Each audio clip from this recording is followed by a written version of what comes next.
अमेरिकी राष्ट्रपति ट्रंप का अल्टीमेटम आ गया।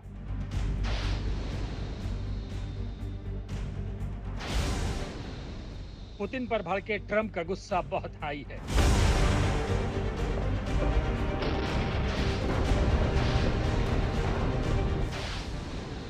युद्ध नहीं रुका तो ट्रंप करेंगे बड़ा फैसला।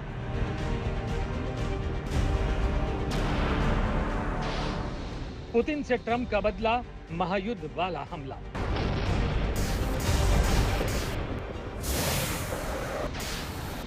कहीं ट्रंप की धमकी महायुद्ध का ट्रेलर तो नहीं?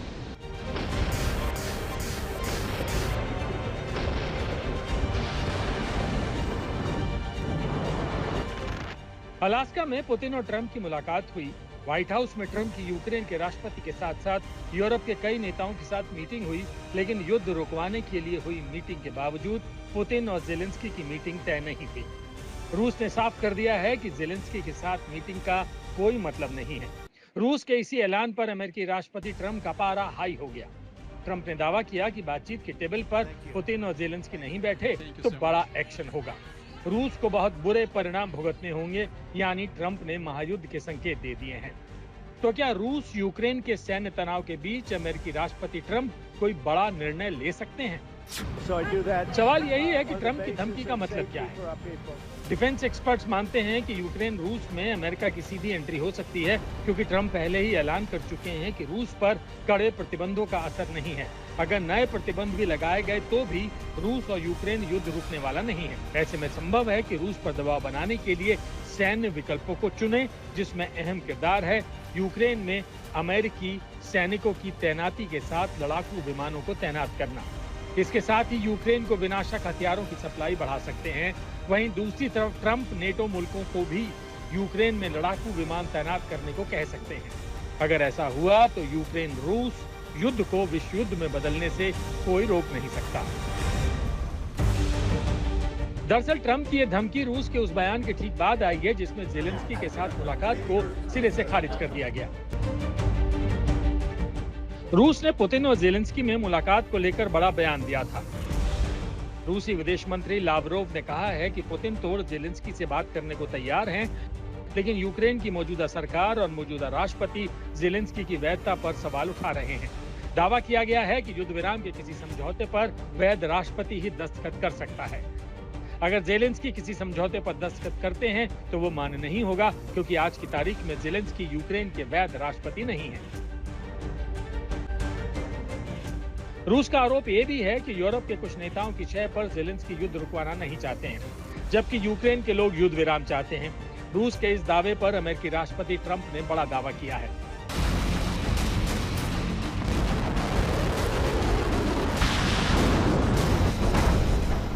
जेलेंस्की और पुतिन की मुलाकात अधर्म में है, क्योंकि दोनों मुल्कों की सेनाएं एक दूसरे पर हवाई हमले कर रही हैं।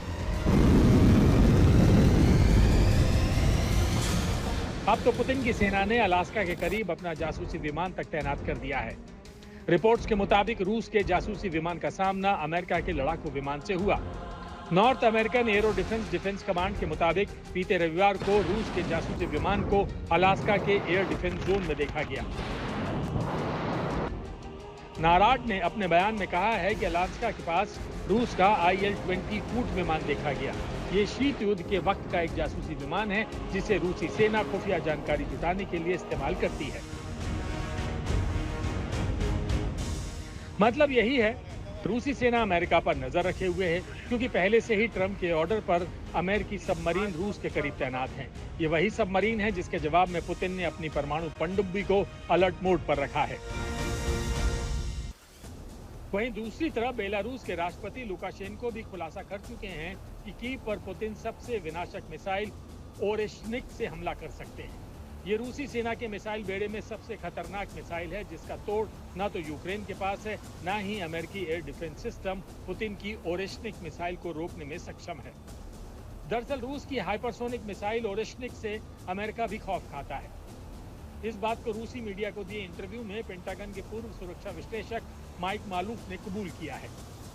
वर्तमान में एक ऐसी हाइपरसोनिक मिसाइल का होना जिसके खिलाफ कोई बचाव नहीं है, आश्चर्यजनक है। ये मिसाइल इतनी तेजी से निशाना साधती है कि इसे रोकना मौजूदा मिसाइल रक्षा प्रणालियों जैसे अमेरिका के थार्ड के लिए असंभव है। ये निश्चित रूप से शक्ति संतुलन को नाटकीय रूप से बदल देता है, जिसके लिए यूरोपियन यूनियन के पास कोई रक्षा नहीं है। इसलिए ओरेशनिक किसी भी संघर्ष में रूस के पक्ष में शक्ति संतुलन को आसानी से भारी रूप से बदल देता है।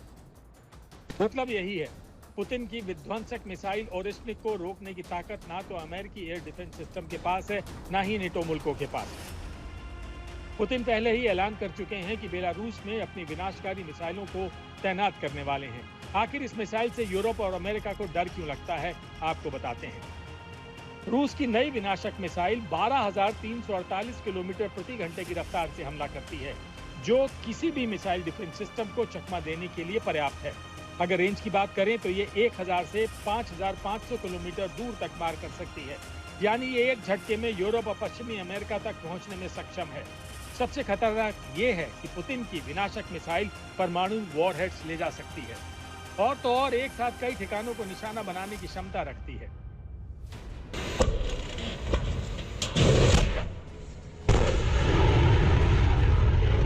बीते साल पुतिन ने अपनी विनाशक मिसाइल का इस्तेमाल यूक्रेन के खिलाफ किया था। इसी मिसाइल को यूक्रेन के शहर नीप्रो की एक मिसाइल फैक्ट्री पर दागा गया था, लेकिन यह हमला सिर्फ ट्रेलर था, क्योंकि यूक्रेन को डराने के लिए पुतिन ने बिना वॉरहेड के मिसाइल दागी थी। अगर नेटो मुल्क यूक्रेन को लंबी दूरी के हथियार देते रहे तो ओरेशनिक मिसाइल का इस्तेमाल उनके खिलाफ किया जा सकता है। हम पश्चिम को चेतावनी दे रहे हैं, अगर रूस पर हमला करने के लिए नेटो से सप्लाई की गई मिसाइलों का जवाब करता है तो हम ओरेशनिक मिसाइल का इस्तेमाल यूक्रेन के बाहर भी कर सकते हैं। यूरोप से बढ़ते तनाव के बीच पुतिन अपनी विनाशकारी मिसाइल का इस्तेमाल कर सकते हैं। रूस के राष्ट्रपति पुतिन अपने बारूदी इरादे पहले ही स्पष्ट कर चुके हैं। ओरेशनिक मिसाइलों की पहली खेप तैयार कर ली गई है और उन्हें अब सेना में शामिल किया जा चुका है। ओरेशनिक में मौजूद कई वॉरहेड्स को रोकना असंभव है, क्योंकि वो एक साथ अत्यधिक तेज गति से गिरते हैं। अगर एक साथ कई मिसाइलें दागी जाएं तो ये पारंपरिक हमले भी परमाणु हमले जैसे विनाशकारी हो सकते हैं। अगर ट्रंप अगले कुछ दिनों में रूस के खिलाफ कोई बड़ा फैसला कर सकते हैं तो उससे पहले यूक्रेन के हवाई हमलों को देखते हुए पुतिन की विनाशकारी मिसाइल हमले के लिए तैयार है। बस ऑर्डर का इंतजार है। आज तक ब्यूरो।